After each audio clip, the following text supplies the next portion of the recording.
오늘은 시편 22편 1절에서 11절까지 말씀입니다. 우리가 읽은 이 시편 22편 말씀은 예수님께서 십자가상에서 하셨던 말씀으로도 유명한 엘리 엘리 라마 사박다니 나의 하나님 어찌하여 나를 버리시나이까, 그 고백이 이 시편 22편 1절의 다윗의 고백과도 사실 동일합니다. 다윗은 기도할 때 오늘 말씀을 보니까요, 하나님 앞에 마치 버림받은 것 같고 내 기도를 전혀 듣지 않으시는 것과 같은 그러한 상태를 고백하고 있습니다. 그래서 2절에 보니까 내 하나님이여 내가 낮에도 부르짖고 밤에도 잠잠하지 아니하오나 응답하지 아니하시나이다.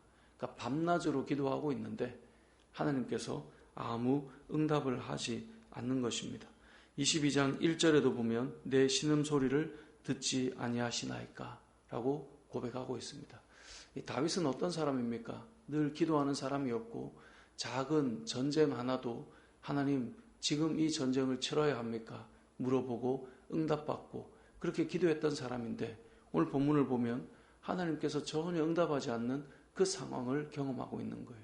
그 다윗이 평상시에도 기도할 때마다 하나님을 잘 못 느꼈다 이러면 좀 이해가 가는데, 우리가 22편을 보고 있지만 그 바로 전 21편도 다윗의 시거든요.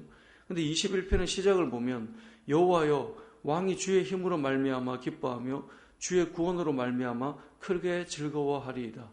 그러니까 하나님께서 구원해 주신 그 기쁨과 감사를 21편에 보면 막 노래하고 있단 말이에요.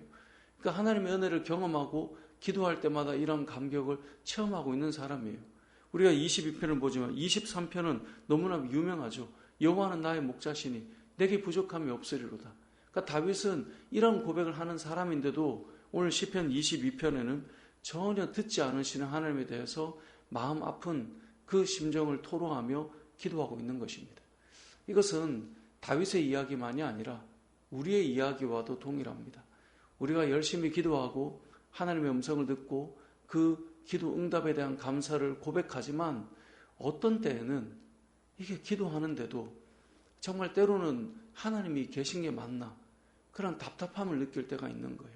그러니까 다윗의 고백처럼 우리 역시 하나님은 기도에 응답하시는 분이고 하나님께서 우리의 목자가 되시고 하나님께서는 우리의 구원이 되심을 경험도 하고 고백도 하고 감사도 하지만 어느 지점에서는 나의 신음을 전혀 들어주지 않으시고 나의 마음을 전혀 헤아려 주지 않는, 그래서 어찌하여 나를 버리십니까? 라고 하는 그런 마음이 드는 상태가 다윗뿐만 아니라 우리에게도 올 때가 있다는 거예요. 기도할 때, 답답할 때, 기도할 때 신음은 나오는데 하나님께서 전혀 반응해 주지 않는 것 같은 시간이 찾아올 때, 늘 그런 게 아닌데 늘 응답해 주셨는데 왜 이번에는 이러실까? 라고 하는 마음이 찾아올 때, 그때 다윗은 무엇을 했는가? 우리 오늘 이것을 좀 생각해 보고 싶은데요. 자, 그렇게 신음하고 답답하고 힘겨울 때 다윗이 무엇을 하는가? 여러분 3절을 같이 한번 읽어보겠습니다. 시작. 이스라엘의 찬송 중에 계시는 주여, 주는 거룩하시니이다. 아멘. 자, 이스라엘이 뭐 할 때 계신다고요? 찬송하는 가운데 거하신다라는 거예요. 기도를 해도 답답할 때, 하나님께서 부르짖어도 응답하지 않는 것 같을 때, 다윗이 지금 선택한 것은 하나님을 찬양하는 것입니다. 답답하여 신음이 되고 그리고 힘겨울 때 도무지 안 들으시네 일어나는 것이 아니라 그 자리에서 하나님을 찬양하며 고백해 나가는 거예요. 물론 다윗의 마음은 찬양할 만큼 열려있는 마음은 아니에요. 왜냐하면 4절, 5절, 6절, 7절에 보면 그는 스스로 뭐라고 말해요? 나는 벌레요 사람이 아니라 사람의 비방거리요 백성의 조롱거리니이다. 7절에 보면 나를 보는 자가 다 나를 비웃습니다. 그러니까 지금 자신의 심정은 비웃음거리, 조롱거리, 힘겨운 그 상태, 그 자리에 그대로 머물러 있어요. 하지만 기도조차 나오지 않는 이 시간에 지금 다윗은 찬양하기 시작하더라는 거예요. 그래서 우리는 기도와 찬양은 사실 큰 연결고리를 가지고 있어요. 우리가 왜 밤에 이렇게 기도하러 나와서 하나님 앞에 기도할 때 때로는 기도가 안 될 때가 있지 않습니까? 그럴 때 우리가 다 무엇을 합니까? 하나님을 찬양하잖아요. 우리가 조용히 아무도 없는 그 자리에서 기도하러 나왔을 때, 기도가 도무지 되지 않을 때, 그때 우리는 고요히 하나님 앞에서 찬양하기 시작하죠. 그래서 우리의 입술을 열고 하나님을 찬양하고 고백할 때 하나님께서 우리의 마음을 다시 열어주시고 우리의 기도의 문을 다시 열어주시고 하나님께서 다시 우리에게 기도의 힘을 부어주시는 거예요. 그래서 오늘 이 본문에 보면 다윗이 얼마나 답답한 심경인가를 알 수 있는데 그 가운데 그는 그 자리를 떠나버리는 것이 아니라 찬양 중에 계시는 주님을 바라보고 그가 찬양으로 하나님 앞에 나아가는 시간을 가졌음을 알 수 있는데요. 저와 여러분들도 동일합니다.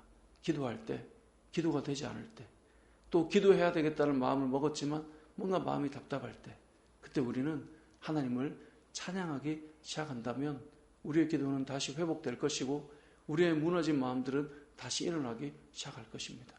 여러분께서 하나님 앞에 기도할 때 우리는 다윗과 같은 시간을 경험할 때가 있습니다.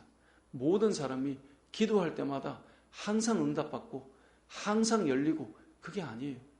다윗과 같은 기도의 사람도 하나님의 마음에 합한 사람도 기도할 때 신음을 하며 마음 아파하는 시간이 온단 말이에요. 그런 우리들의 시간 속에 하나님을 찬양하고 고백하며 여러분 아무도 없는 자리에 나왔다 할지라도 주님의 이름을 부르며 찬양하는 시간을 가져보십시오.